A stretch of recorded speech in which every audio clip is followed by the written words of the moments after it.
Today on The Struggling Guitarist, we're going to work on Ain't No Rest for the Wicked by Cage the Elephant. I'll see you there. Ooh. Now this is a fantastic song. Ain't No Rest for the Wicked by Cage the Elephant. I don't even know how I missed it. Now this is a true story. Years and years later, I played a game called Borderlands 2. Still one of my all-time favorites, and I've put in way too many hours into that game. However, after playing that, I said, well, I have to go back and play Borderlands 1. And this happened to be the intro song to Borderlands 1. It's just fantastic. I don't know where the slip-up was, what good call on Gearbox or good call on Cage the Elephant for getting it in there. Anyway, let's get started. This song begins with a finger slide. Since I have absolutely zero experience using one, I don't even own one, there was no way I was going to be able to get this ready for you guys. So we're going to mimic it just on our acoustic guitar. So we're going to start on the open string, followed by the third and then the fifth fret of the G and D strings. Everybody gets drunk at Easter, right? So it's just these two. Now, however you feel best sliding, normally I slide with my ring finger here, but with this song, it's a little bit easier to slide on your index finger because eventually it's going to put you right back onto this third fret, which is where I'm going to start the verse. So it just makes it easy. We're going to do an open, 3, open. We're going to slide up to the 5 and open.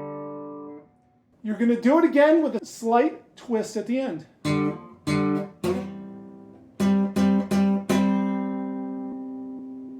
And then you're going to do it one more time. Now,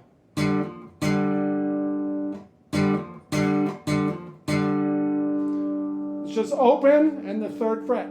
Dun-dun-dun, dun-dun-dun, dun-dun-dun. So let's try the whole thing over again. So let's try that one more time. Ah!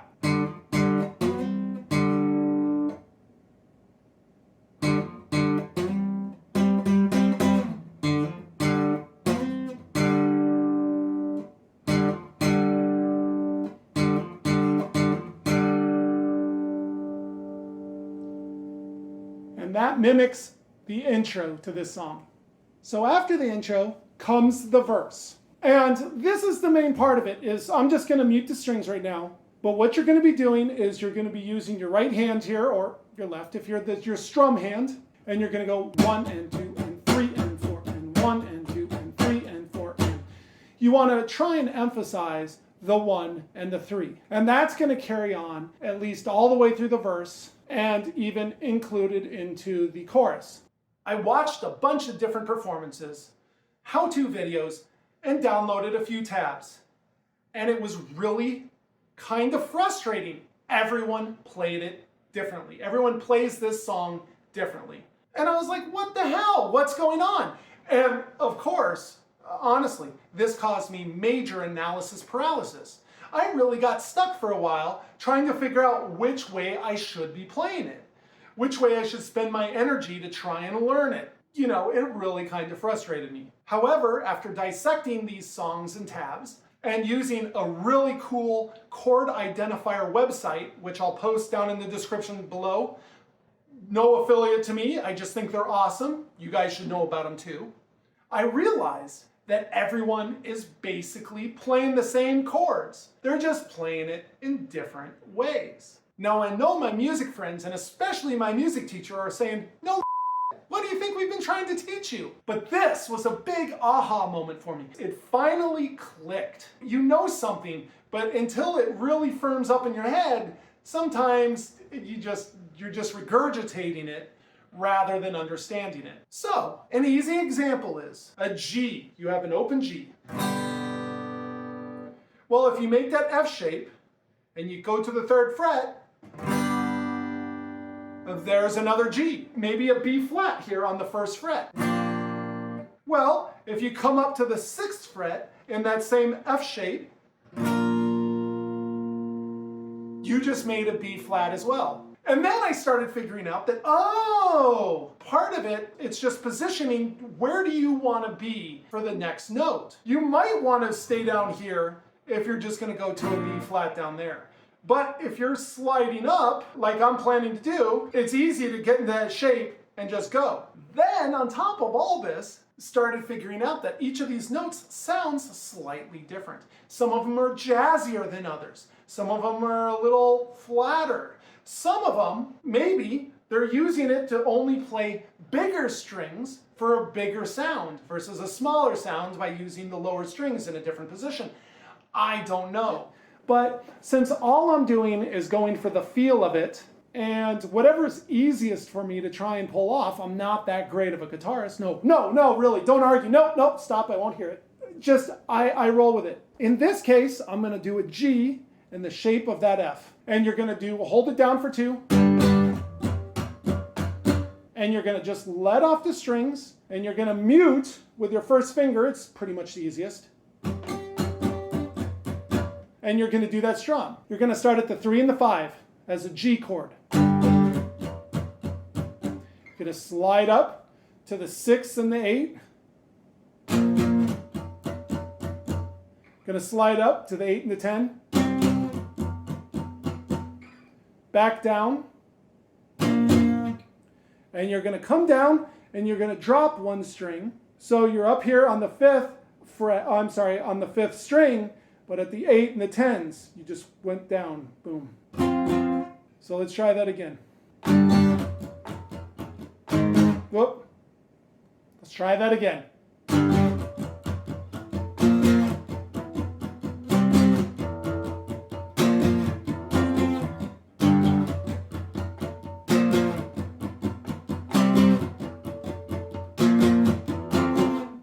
Now, for the last time through, you're only going to do 3 of those, followed by the... You're going to do this 4 times through. 2.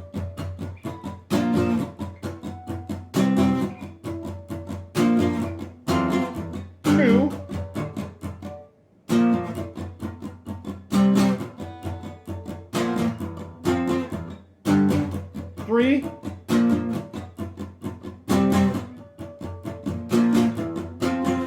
4.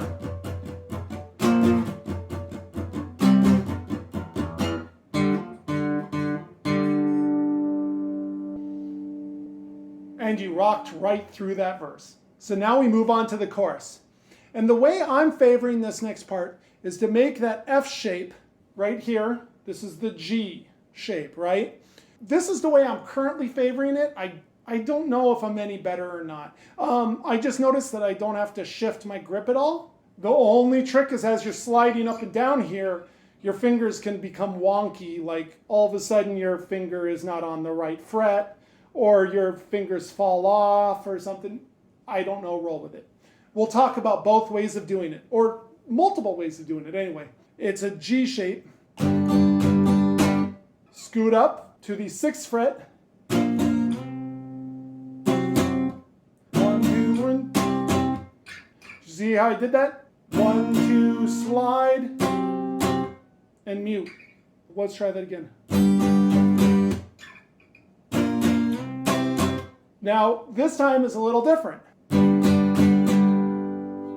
We're going to go up to the 5, slide up to the 6, and then back down to the 1, or the F, the 1st fret.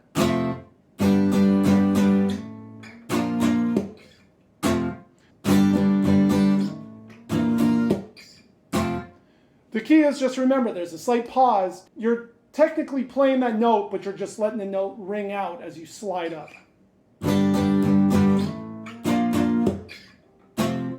Now, this 3rd one,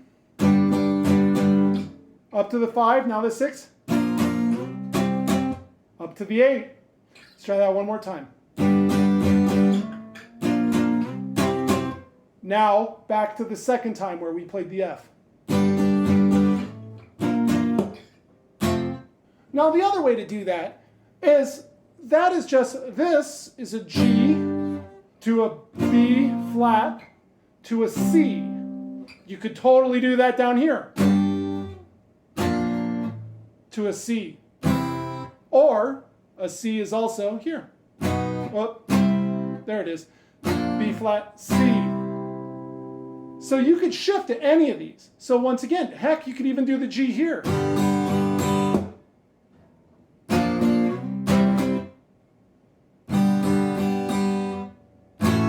To an A, to a B flat, to an F. You can mix these up. Basically, you're playing almost identical chords. You're just playing them in different places. This one, like I said, I just have to worry about keeping my fingers in the right place.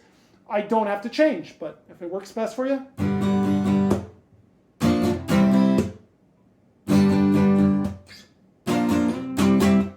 Do what feels nice.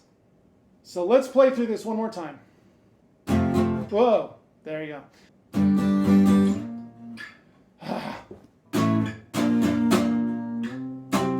I'm messing this up.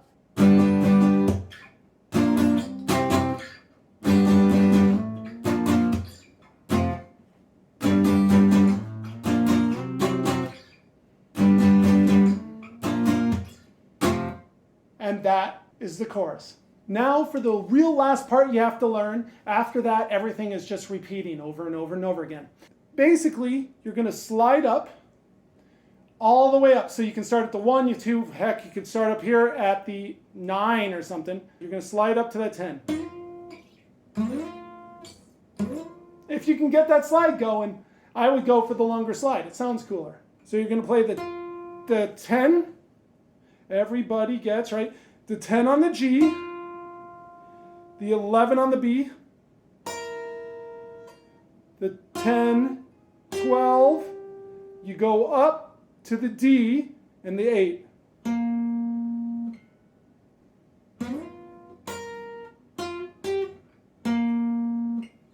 When you do this, you do it 4 times. However, on the 4th time, it changes up. So let me play 3 times through so you can just hear it over and over, right? So.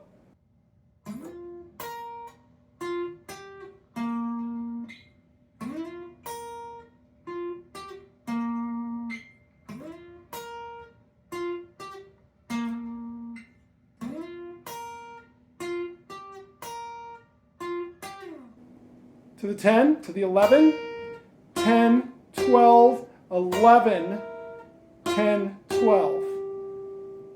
And that's on the last time only.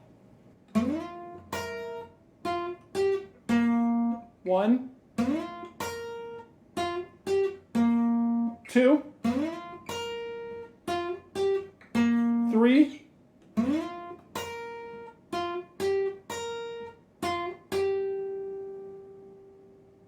and that's the solo. So now we're going to do some semblance of the song. I don't think I need to play the whole thing through for you guys. It mostly just repeats and repeats and repeats and repeats. There's no reason for you to listen to me massacre it over and over and over again. I might play 1 or 2 parts, then move on to the next one. Mostly, as soon as we're done with the solo, we'll get done from there. But we're going to go through it at least a couple times just so you can get a sense of it. Starts with the intro, right? Yeah, see, there you go. That's a good way to start.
Thanks for helping me learn Ain't No Rest for the Wicked today. It's not the hardest song by any stretch. The hardest part is honestly deciding how you want to play it, which this was a pretty good lesson in that. A totally unintentional lesson in that. You know, as you're going through it, why does she play it that way? She rocks. Why does he play it that way? He does it really well. And once again, they're basically playing the same thing within reason, but it's just what they feel comfortable with. If you have any opinions on how that should be played, please let me know in the comments. Let me know how I can improve. Make sure to hit that like and subscribe button, and I'll see you next time on The Struggling Guitarist.